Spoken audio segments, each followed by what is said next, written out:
स्वागत है दोस्तों आपका जीके की एक और नई वीडियो में। आज हम इस वीडियो में जीके के टॉप 30 क्वेश्चन करेंगे और ये सारे क्वेश्चन वेरी वेरी इंपॉर्टेंट रहने वाले हैं। ये क्वेश्चन मैं आपको बता दूं, मैंने प्रीवियस ईयर और जो क्वेश्चन पेपर में आने की संभावना है वहां से लिए हैं। तो चलते हैं क्वेश्चन नंबर 1 की तरफ। और हाँ दोस्तों, अगर आप हमारे चैनल पर नए हैं तो चैनल को सब्सक्राइब जरूर कर लें और हमारे कंटेंट को पसंद आने पर वीडियो को लाइक जरूर कर दें। क्वेश्चन नंबर 1 है, जैन धर्म के 24वें एवं अंतिम तीर्थकर महावीर स्वामी का जन्म कहाँ हुआ था? जैन धर्म के 24वें और अंतिम तीर्थकर महावीर स्वामी का जन्म कहाँ हुआ था, ये आपको बताना है 4 ऑप्शन में से। तो इस क्वेश्चन का राइट आंसर है कुंडल ग्राम। जो जैन धर्म के अंतिम तीर्थकर थे 24वें महावीर स्वामी, उनका जन्म कहाँ पर हुआ था? कुंडल ग्राम। इस क्वेश्चन का जो राइट आंसर है ऑप्शन नंबर बी राइट हो जाएगा। अब दोस्तों देखो, यहाँ पे मैंने एक टेबल भी लगा रखी है जिसमें जैन धर्म के 24 तीर्थकर हुए थे वो सारी लिस्ट में नाम लिखा है उन सारे तीर्थकरों का। पहले थे आदिनाथ, दूसरे थे अजीतनाथ और तीसरे थे संभावनाथ। ऐसे ही यहाँ पे 23 में थे पार्श्वनाथ और 24वें थे महावीर स्वामी। आप पहले 2 याद कर लें और लास्ट वाले 2 याद कर लें, यही वेरी वेरी इंपॉर्टेंट है। चलते हैं क्वेश्चन नंबर 2 की तरफ। क्वेश्चन नंबर 2 है, निम्न में से कौन सा वेद सबसे प्राचीन है? निम्न में से कौन सा वेद सबसे पुराना है? पुराना वेद बताना है आपको। कुल 4 ऑप्शन दे रखे हैं, 4 ऑप्शन में से सबसे पुराना वेद कौन सा है बताना है। तो सबसे पुराना वेद है ऋग वेद। कौन सा? ऋग वेद। इस क्वेश्चन का जो राइट आंसर है ऑप्शन नंबर सी राइट हो जाएगा। अब देखो दोस्तों, 4 वेद कितने होते हैं? कुल वेद 4 होते हैं।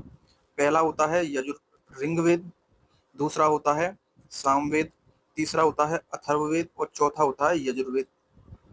अब देखो, ऋग्वेद में जो यज्ञ पूजा होती है उनके बारे में वर्णन है, यानी जो पूजा विधि कैसी करी जाती है, मंत्र वगैरह का वर्णन है।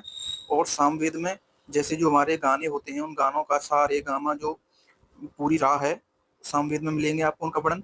और अथर्ववेद में आपको जितने भी जो होते हैं मंत्र वगैरह वो सारे आपको अथर्ववेद में मिलेंगे, जादू टोटके मंत्र जितने भी होते हैं। और यजुर्वेद में आपको कर्म कांड से जितनी भी जानकारी है वो यजुर्वेद में मिलेगी। तो कुल वेद होते हैं 4। पहला सबसे पुराना वेद होता है ऋग्वेद, उसके बाद सामवेद, फिर अथर्ववेद और लास्ट में यजुर्वेद। ये आपको क्रम से ऐसे याद होनी चाहिए। तो चलते हैं क्वेश्चन नंबर 3 की तरफ। क्वेश्चन नंबर 3 है, सूर्य से सर्वाधिक दूर कौन सा ग्रह है? सूर्य से सर्वाधिक दूरी पर कौन सा ग्रह है आपको बताना है। देखो, आप डायग्राम की भी मदद ले सकते हैं, लेकिन यहाँ पे जो ऑप्शन में आंसर लिख रहा है वो इंग्लिश में लिख रहा है। ये आपकी मदद कर दूँ, थोड़ी हिंट दे दूँ। तो 4 ऑप्शन में से जो राइट आंसर हो जाएगा वो है नेपच्यून। नेपच्यून सूर्य से सबसे दूरी वाला ग्रह है, उसका जो हिंदी में नाम है वरुण। जैसे कि आप डायग्राम में देख रहे होंगे, ये हमारा सूर्य है। सूर्य के बाद पहला ग्रह सबसे नजदीक वाला बुध, बुध के बाद शुक्र, शुक्र के बाद हमारी पृथ्वी, पृथ्वी के बाद मंगल, मंगल के बाद वाला ग्रह बृहस्पति, फिर शनि, फिर अरुण, अरुण के सबसे जो आखिरी वाला ग्रह है वरुण। यानी सबसे दूरी वाला ग्रह कौन सा है? वरुण। और वरुण को ही हम इंग्लिश में नेपच्यून कहते हैं। अब देखो दोस्तों, यहाँ से कई क्वेश्चन बनते हैं। जैसे पूछ लेता है सबसे नजदीक वाला ग्रह कौन सा है? बुध हो जाएगा। सबसे दूरी वाला ग्रह वरुण हो जाएगा। पूछ लेता है कि हमारी पृथ्वी के जो पास वाले ग्रह हैं वो कौन कौन से हैं?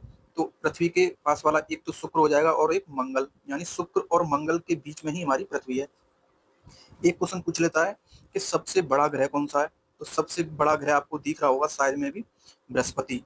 और पूछ लेता है किस ग्रह के उपग्रह, यानी जैसे हमारे पृथ्वी का चंद्रमा उपग्रह है, चंद्रमा हमारी पृथ्वी का एक उपग्रह है, उसी प्रकार किस ग्रह के सबसे ज्यादा उपग्रह हैं, ये पूछ लेता है। तो शनि के सबसे ज्यादा उपग्रह हैं। आप ये अपडेट कर लें कि कितने उपग्रह हैं, कुल उपग्रहों की भी संख्या पूछ लेता है। और पूछ लेता है कौन से ग्रह पर वलय पाई जाती हैं, यानी कौन से ग्रह पर रिंग पाई जाती हैं, रिंग आकार की एक आकृति पाई जाती है किस ग्रह पर। तो आप देख रहे होंगे शनि ग्रह पर उसके चारों तरफ एक रिंग सी बन रही है, पहिया सा बन रहा है, उसको ही रिंग बोलते हैं, उनको हम हिंदी में वलय बोलते हैं। तो ये क्वेश्चन आपको यहाँ से बनेंगे। और सबसे दूरी वाला ग्रह कौन सा है? वरुण। तो इस क्वेश्चन का जो राइट आंसर है ऑप्शन नंबर डी राइट हो जाएगा। चलते हैं क्वेश्चन नंबर 4। क्वेश्चन नंबर 4 है, स्वतंत्र भारत के प्रथम उपराष्ट्रपति कौन थे? स्वतंत्र भारत के प्रथम उपराष्ट्रपति कौन थे? प्रथम पूछा है और उपराष्ट्रपति पूछा है। तो स्वतंत्र भारत के कौन थे ये आपको बताना है। 4 ऑप्शन दे रखे हैं। तो स्वतंत्र भारत के प्रथम उपराष्ट्रपति थे Sarvepalli Radhakrishna. Sarvepalli Radhakrishna, option number A right हो जाएगा। चलते हैं क्वेश्चन नंबर 5 की तरफ। क्वेश्चन नंबर 5 है, बार्क का पूर्ण रूप क्या है? BARC का पूर्ण रूप क्या है, आपको बताना है। बार्क की फुल फॉर्म, 4 ऑप्शन दे रखे हैं, इन 4 ऑप्शन में से राइट आंसर कौन सा है बताना है। तो बार्क की फुल फॉर्म है Bhabha atomic research centre. Bhabha atomic research centre, option number B आपका यहाँ पे राइट हो जाएगा। अब देखो दोस्तों, Bhabha research atomic research centre है क्या ये? तो ये हमारे देश का एक परमाणु ऊर्जा केंद्र है, और ये कहाँ पर है? ये महाराष्ट्र के ट्राम्बे जिले में पड़ता है। महाराष्ट्र के ट्राम्बे जिले में बाबा एटॉमिक रिसर्च सेंटर। चलते हैं क्वेश्चन नंबर 6 की तरफ। क्वेश्चन नंबर 6 है, किस क्रिकेट खिलाड़ी को रावलपिंडी एक्सप्रेस कहा जाता है? दोस्तों क्रिकेट से संबंधित क्वेश्चन है, काफी इंपॉर्टेंट क्वेश्चन होते हैं खेलों से। किस क्रिकेट खिलाड़ी को रावलपिंडी कहा जाता है? अगर आप क्रिकेट देखते होंगे तो इस तस्वीर को तो आप जरूर पहचान लेंगे। 4 ऑप्शन में से राइट आंसर बताएंगे। तो इनका नाम है शोएब अख्तर। शोएब अख्तर को रावलपिंडी एक्सप्रेस भी कहा जाता है। ऑप्शन नंबर सी यहाँ पे आपका राइट हो जाएगा। देखो दोस्तों, ऑप्शनों को यहाँ पे ऊपर नीचे कर दिया गया, लेकिन आपको कंफ्यूज नहीं होना है। और ये पाकिस्तान के खिलाड़ी हैं, पाकिस्तान की इन्होंने जर्सी पर रखी है। तो चलते हैं क्वेश्चन नंबर 7 की तरफ। क्वेश्चन नंबर 7 है, निम्न में से कौन सा भारत का सर्वोच्च सम्मान है? सर्वोच्चतम सम्मान है, बताना है आपको। निम्न में से कौन सा भारत का सर्वोच्च सम्मान है? 4 ऑप्शन दे रखे हैं, 4 ऑप्शन में से राइट आंसर बताना है। तो भारत का सर्वोत्तम सम्मान है भारत रत्न। जब किसी इंसान ने कोई ऐसा कार्य किया हो जिससे सरकार को उससे लाभ हुआ हो, या कोई वीरता वाला काम किया हो, तो ये भारत रत्न दिया जाता है। अब क्वेश्चन में पूछ लेता है कि भारत रत्न दिखता कैसा है? तो भारत रत्न एक पीपल के पत्ते के आकार पर कुछ उसके बीच में एक सूरज टाइप का एक चित्रनुमा बना रहता है, और उसके नीचे भारत रत्न लिखा रहता है, जैसे कि आप देख रहे होंगे। पीपल के पत्ते पे एक सूरज मिलेगा, सूरज के नीचे भारत रत्न लिखा होगा। तो ये भारत रत्न तो कुछ ऐसा होता है। तो इस क्वेश्चन का जो ऑप्शन नंबर ए आपका राइट हो जाएगा। चलते हैं क्वेश्चन नंबर 8 की तरफ। क्वेश्चन नंबर 8 है, छुपी हुई बेरोजगारी ऐसी स्थिति है जिसमें क्या होता है, ये आपको बताना है। 4 ऑप्शन दे रखें। छुपी हुई बेरोजगारी ऐसी स्थिति है जिसमें श्रम की सीमांत उत्पादकता शून्य होती है। श्रम की सीमांत उत्पादकता शून्य होती है। ऑप्शन नंबर ए आपका राइट हो जाएगा। चलते हैं क्वेश्चन नंबर 9 की तरफ। क्वेश्चन नंबर 9 है, भारतीय नौसेना में शामिल प्रथम नाविकीय पनडुब्बी का नाम क्या था? भारतीय नौसेना में शामिल प्रथम नाविकीय पनडुब्बी का नाम क्या था? प्रथम पनडुब्बी का नाम बताना है जो भारतीय नौसेना में शामिल हुई थी। 4 ऑप्शन दे रखे हैं, 4 ऑप्शन में से आपको राइट आंसर बताना है। तो भारतीय सेना में प्रथम नाविकीय पनडुब्बी का नाम है चक्र। चक्र, ऑप्शन नंबर सी यहाँ पे आपका राइट हो जाएगा। चलते हैं क्वेश्चन नंबर 10 की तरफ। क्वेश्चन नंबर 10 है, निम्नलिखित में से कौन सा विश्व का सबसे बड़ा महाद्वीप है? निम्नलिखित में से कौन सा विश्व का सबसे बड़ा महाद्वीप है? सबसे बड़ा महाद्वीप पूछा है दोस्तों। 4 ऑप्शन में से राइट आंसर बताना है। तो दोस्तों मैं आपको बता दूं, कुल महाद्वीपों की संख्या 7 है। 7 में भी बताऊंगा। पहला देखो, आप देख रहे होंगे, एक तो हो गया एशिया, दूसरा यूरोप, तीसरा अफ्रीका, चौथा उत्तरी अमेरिका, पांचवा दक्षिणी अमेरिका, और छठवां ऑस्ट्रेलिया, सातवां अंटार्कटिका। ये 7 महाद्वीप हैं। और सबसे बड़ा पूछा है, तो आप चित्र से ही पता लगा रहे होंगे कि सबसे बड़ा महाद्वीप ये दिख रहा है आपको चित्र में, जो सबसे ज्यादा जगह घेर रहा है, और यही सबसे बड़ा है। इसका नाम है एशिया। एशिया विश्व का सबसे बड़ा महाद्वीप है। ऑप्शन नंबर ए आपका यहाँ पे राइट हो जाएगा। चलते हैं क्वेश्चन नंबर 11 की तरफ। क्वेश्चन नंबर 11 है, ब्लैक होल सिद्धांत की खोज किसने की? ब्लैक होल सिद्धांत की खोज किसने की? 4 ऑप्शन दे रखे हैं दोस्तों, 4 ऑप्शन में से राइट आंसर बताना है। तो ब्लैक होल सिद्धांत की जो खोज की थी वो की थी एस चंद्रशेखर ने। ऑप्शन नंबर डी राइट हो जाएगा। चलते हैं क्वेश्चन नंबर 12 की तरफ। क्वेश्चन नंबर 12 है, किसे 11 दिसंबर 1940 को संविधान सभा का स्थायी अध्यक्ष चुना गया था? किसे 11 दिसंबर को 1940 को संविधान सभा का स्थायी अध्यक्ष चुना गया था? 4 ऑप्शन में से राइट आंसर क्या बताएंगे जल्दी। तो 11 दिसंबर 1940 को संविधान सभा का स्थायी अध्यक्ष चुना गया था डॉक्टर राजेंद्र प्रसाद को। ऑप्शन नंबर बी राइट हो जाएगा। और दोस्तों ये तो स्थायी सदस्य थे, लेकिन इनसे पहले अस्थायी सदस्य कौन थे, जो आपने पहले क्वेश्चन में पढ़ा होगा, जो हमारे उपराष्ट्रपति भी बने थे। तो सर्वपल्ली सर्वपल्ली राधा कृष्ण को अस्थायी अध्यक्ष चुना गया था।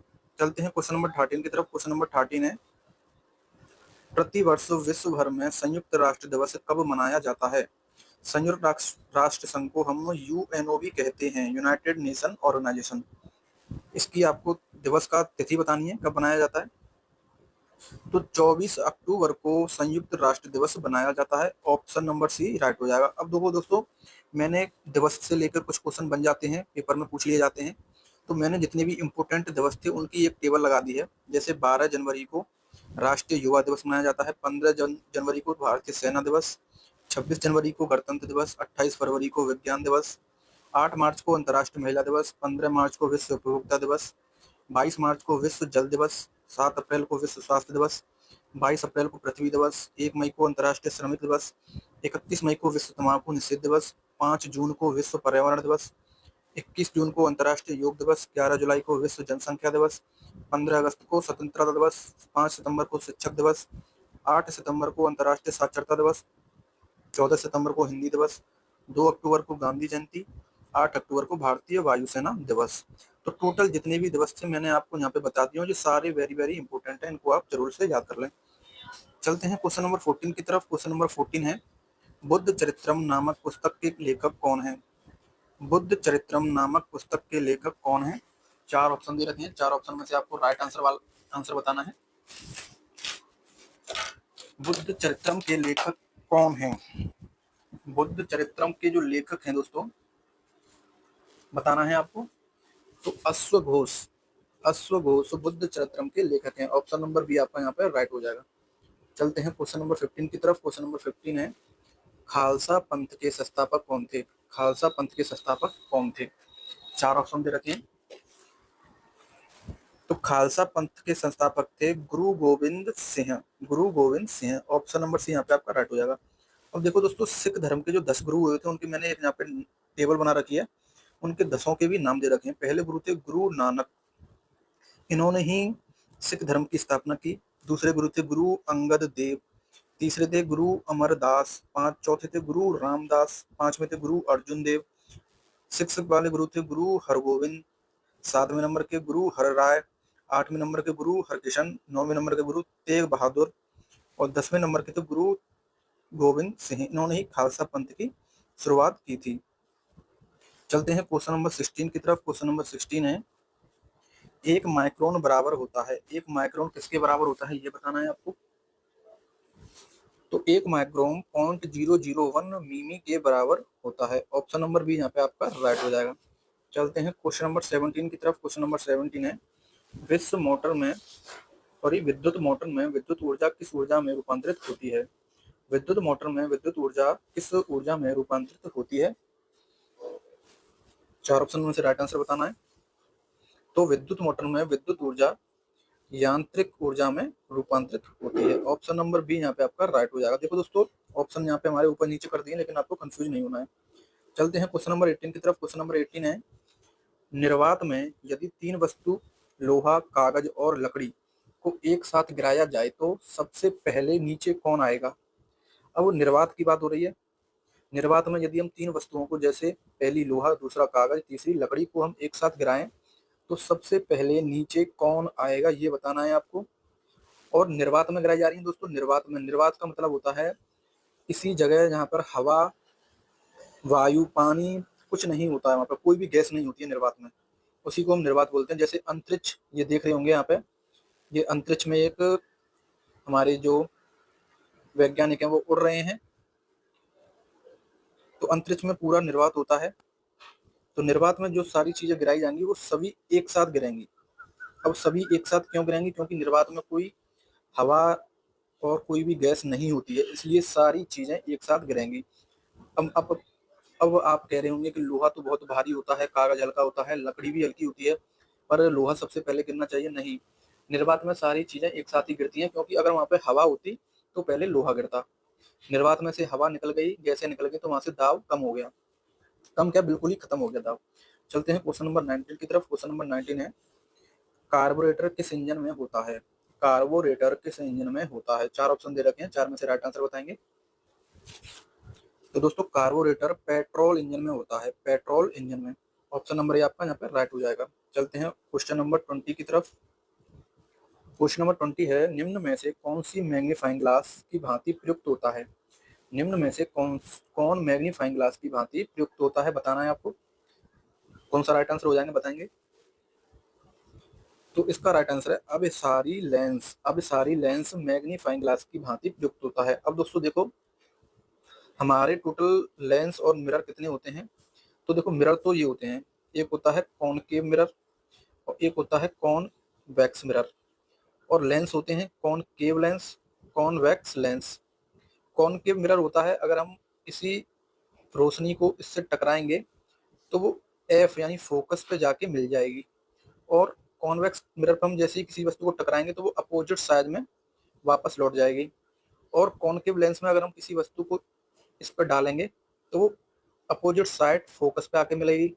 और कॉन्वेक्स लेंस में हम किसी रोशनी को इससे टकराएंगे तो वो विपरीत विपरीत साइड यानी दूसरी साइड विपरीत साइड रिफ्लेक्ट हो जाएगी। तो ये अंतर होते हैं। और एक क्वेश्चन बनता है कि जो मोटर गाड़ी होती है उनके साइड वाले जो मिरर होता है वो कौन सा होता है, अवतल होता है या उत्तल होता है? तो दोस्तों वो अवतल दर्पण होता है। ये क्वेश्चन भी आप याद कर लें। तो इस क्वेश्चन का जो राइट आंसर था वो ऑप्शन नंबर सी राइट हो जाएगा। चलते हैं क्वेश्चन नंबर 21 की तरफ। क्वेश्चन नंबर 21 है, निम्न में से कौन सा कण अस्थायी है? निम्न में से कौन सा कण अस्थायी है? कौन सा कण अस्थायी है बताना है आपको। तो ये सभी अस्थायी है, पॉजिट्रॉन मेसान न्यूट्रॉन, ये सभी कण कैसे हैं? अस्थायी। ऑप्शन नंबर डी ये आपका राइट हो जाएगा। चलते हैं क्वेश्चन नंबर 22 की तरफ। क्वेश्चन नंबर 22 है, निम्न में से कौन सी एंटीसेप्टिक औषधि के रूप में प्रयोग होता है? निम्न में से कौन सा एंटीसेप्टिक औषधि के रूप में प्रयोग होता है, आपको बताना है। 4 ऑप्शन दे रखे हैं।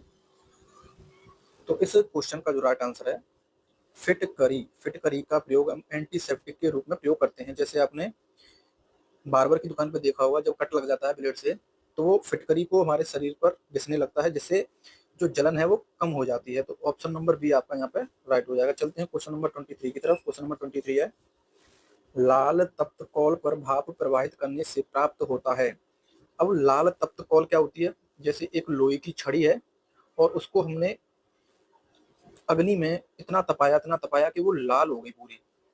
और जब कोई चीज ज्यादा गर्म हो जाती है तो वो लाल हो जाती है गर्म होने के कारण। अब उसको भाप प्रवाहित करने से प्राप्त होता है, यानी अब हम इस पर ठंडा पानी डालेंगे और जब वो उसमें से भाप निकलेगी तो उसको हम क्या कहेंगे ये बताना है आपको। तो उसको कहेंगे हम जल गैस। यानी हमने इस पर पानी डाला, पानी डालने पर वो पानी गर्म होने के कारण उसकी भाप बनी और उस भाप को कहेंगे जल gas. Option number A right हो जाएगा। चलते हैं क्वेश्चन नंबर 24 की तरफ। क्वेश्चन नंबर 24 है, मानव हृदय में बनने वाली पथरी में अधिकतम पाया जाने वाला पदार्थ कौन सा होता है? यानी इंसान के गुर्दे में जब पथरी बन जाती है तो वो पथरी किस चीज की बनी होती है ये बताना है। 4 ऑप्शन दे रखे हैं।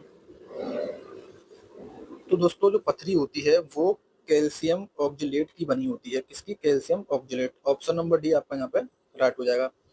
चलते हैं क्वेश्चन नंबर 25 की तरफ। जंग रस्ट निम्न में से किसका उदाहरण है? जंग किसका उदाहरण है आपको बताना है। जैसे आप तस्वीरों में देख रहे होंगे, एक तरफ बिना जंग के लोहा रखा हुआ है और एक तरफ जंग लगी हुई वस्तु रखी हुई है। तो जंग यौगिक का उदाहरण है, यौगिक। ऑप्शन नंबर ए राइट हो जाएगा। चलते हैं क्वेश्चन नंबर 26 की तरफ। क्वेश्चन नंबर 26 है, प्रोटीन बनने के लिए कितने प्रकार के अमीनो अम्ल की आवश्यकता होती है? प्रोटीन बनने के लिए कितने प्रकार की अमीनो अम्ल की आवश्यकता होती है? दोस्तों देखो, खाना पचाने के लिए हमें अमीनो अम्ल की आवश्यकता होती है और ये हमारे शरीर में पहले से ही मौजूद होते हैं। और इनकी संख्या आपको बतानी है कितनी होती है। तो इनकी संख्या 20 होती है। कितनी? 20। ऑप्शन नंबर बी आपका यहाँ पर राइट हो जाएगा। अब दोस्तों देखो दोस्तों, प्रोटीन हमें किन किन वस्तुओं से मिलता है। जैसे यहाँ पे देख रहे होंगे, जो वस्तुओं वेज वस्तुएं, जैसे वेज तो वो होती हैं दाल हो गई, कई प्रकार की दालें हैं। पनीर हो गया, ये भी दाल है एक प्रकार की, ये भी। और ये चने हो गए। ऐसे ही ये काजू हो गए, ये बटर हो गया आपका, ये बादाम हो गए। और एवोकाडो, ब्रोकोन, और ये सभी प्रकार के यानी जो हमें पेड़ पौधों से मिलने वाले ड्राई फ्रूटों से मिलने वाली प्रोटीन है। और जो मांस मछलियों से मिलने वाले पदार्थों के नाम ये लिख रहे हैं, इनसे हमें प्रोटीन अच्छी खासी मिल जाती है। चलते हैं क्वेश्चन नंबर 27 की तरफ। क्वेश्चन नंबर 27 है, निम्नलिखित में से विषाणु के द्वारा होने वाली बीमारी कौन सी है? विषाणु यानी वायरस, वायरस से होने वाली बीमारी कौन सी है बताना है आपको। तो वायरस से होने वाली बीमारी है पोलियो। इन चार ऑप्शनों में से एक ही बीमारी है जो वायरस के कारण होती है। ऑप्शन नंबर सी आपका राइट हो जाएगा। चलते हैं क्वेश्चन नंबर 28 की तरफ। क्वेश्चन नंबर 28 है, पर्यावरण का अजैव अवयव निम्न में से कौन सा है? पर्यावरण का अजैव अवयव निम्न में से कौन सा है? क्वेश्चन नंबर 28 का राइट आंसर हो जाएगा ये सभी, यानी जल भी होगा, वायु भी होगी, मिट्टी, और ये सभी। ऑप्शन नंबर डी आपका यहाँ पे राइट हो जाएगा। चलते हैं क्वेश्चन नंबर 29 की तरफ। क्वेश्चन नंबर 29 है, शरीर की सबसे बड़ी हड्डी कौन सी है? शरीर की सबसे बड़ी हड्डी पूछ लिया है दोस्तों, चार ऑप्शन में से बताना है। तो शरीर की सबसे बड़ी, यहाँ पे आप देख रहे होंगे, यहाँ एक कंकाल का फोटो भी लगा हुआ है, इसमें से आप पता लगा सकते हैं सबसे बड़ी हड्डी कौन सी है। तो शरीर की सबसे बड़ी हड्डी होती है femur. Femur, option number C यहाँ पे आपका राइट हो जाएगा। और फीमर हड्डी कौन सी होती है? तो दोस्तों देखो, ये है फीमर हड्डी, जांग की हड्डी होती है सबसे बड़ी। ये हमारे जांग का वाला हिस्सा है ना, तो जांग वाली हड्डी शरीर की सबसे बड़ी होती है। अब सबसे छोटी हड्डी कौन सी होती है? तो सबसे छोटी हड्डी होती है कान की हड्डी, ये आपको याद रखना है। क्वेश्चन नंबर 30 है, और दोस्तों ये हमारी वीडियो का लास्ट क्वेश्चन है। ये आपका HW है, इसलिए आप हमें कमेंट में जरूर बताना, और कमेंट में हमें ये भी बताना कि आपका कितना स्कोर रहा। अब यहाँ पे एक टेबल भी दे रखी है, लेकिन मैं आपको टेबल जितने भी वो ब्रेन और स्पाइन कॉल हट के जितना भी वजन दे रखा है उनको मैं एक बार बता देता हूँ। जैसे हमारा ब्रेन में हमारा वजन होता है 1200 से 1400 ग्राम के बीच, स्पाइनल कॉर्ड में होता है 2500 से 30 ग्राम के बीच, हमारे हार्ट में वजन होता है 250 से 300 ग्राम के बीच, लंग और लेफ्ट वाले में होता है 300 से लेके 425 ग्राम के बीच। इसी प्रकार से यहाँ पे पूरी टेबल दे रखी है दोस्तों, इसको आप एक बार पढ़ लें। और ये सभी क्वेश्चन वेरी वेरी इंपॉर्टेंट है दोस्तों, आप इनको एक बार जरूर पढ़ लें, उनका रिवीजन जरूर कर लें। अगर आपको हमारा ये कंटेंट अच्छा लगा तो वीडियो को प्लीज एक लाइक जरूर कर देना, और हमारे चैनल पर नए हैं, ऐसे ही वीडियो पाना चाहते हैं तो चैनल को सब्सक्राइब जरूर करना। फिर मिलेंगे अब शानदार टॉप क्वेश्चनों के साथ।